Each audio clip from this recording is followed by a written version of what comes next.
From the dusty deserts to the snowy mountains, the winds of change howl through the country, sowing the seeds of progress and society's law to the untamed West.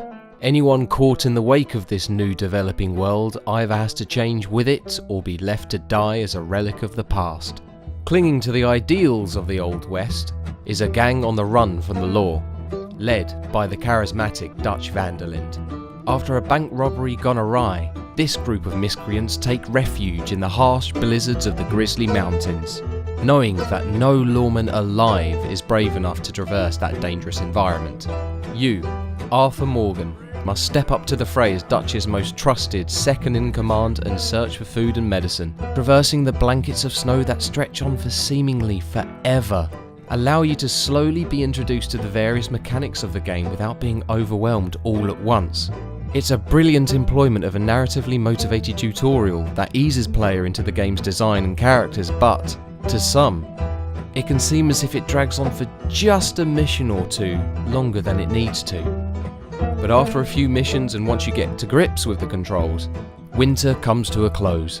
With a break in the weather and a chance to regather their strength, the clan leave the mountain in the promise of greener pastures and a fresh new start in this new world, with Dutch saying, "Sam, in a few months, buy some land." I hope so.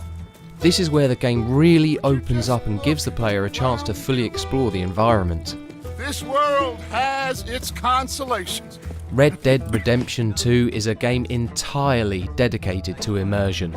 Rockstar have lovingly created an immaculate world, full to the brim with tiny details everywhere you go. From the unique animations of Arthur performing the most simple tasks, to its differing environments, swamps, mountains, deserts, all culminating together to create a rich, diverse, realistic game. So realistic, in fact, that it asks you to fully roleplay as Arthur. You eat, sleep, shave, clean your horse, clean your weapons, do chores around the camp. There's so much you can do in this game, all of it driven forward by an engaging, emotional narrative from start to finish, but isn't afraid to have a little fun every now and then with that typical Rockstar sense of humour.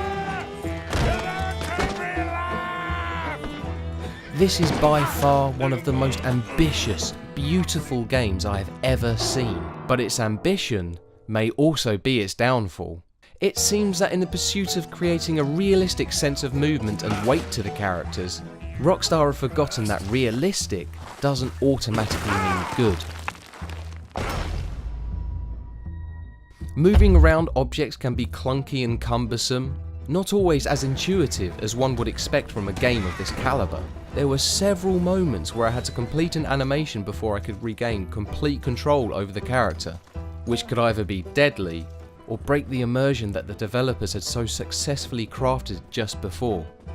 The gunplay is at first a challenge to get used to, as it adds a layer of realistic complexity to the control scheme, all in the name of greater immersion. Some of the weapons have to be cocked and primed before you can fire again, which threw me completely the first few hours I was playing it. It does get easier, but it never got to a state where I loved the gun controls. With games of this magnitude and scope, with all the individual systems coming into play, you're always going to get some bugs. Sometimes they're harmless, and others, well, are the bad kind. It was never that frequent to be completely game-breaking, but there was never a single play session that didn't contain a few. There would be Arthur's gun would disappear in the middle of a scene. Let him go. This is all getting out of hand. Extreme sudden weather changes. I feel like I just don't know Dutch no more. Horses would wander right into the middle of a scene and have no collision. Sometimes a dialogue would just become silent, leaving characters miming what they're saying. And speaking of dialogue, it has unanimously been hailed for the sheer amount of voice acting it contains. The performances are never dull or one-dimensional and allows you to fully fall in love with the world, but it is still unlikely that you'll go through this entire game and not hear the same lines of dialogue every now and then. But the real star of the show is Arthur Morgan himself. In my opinion, he is the best character in a Rockstar game to date.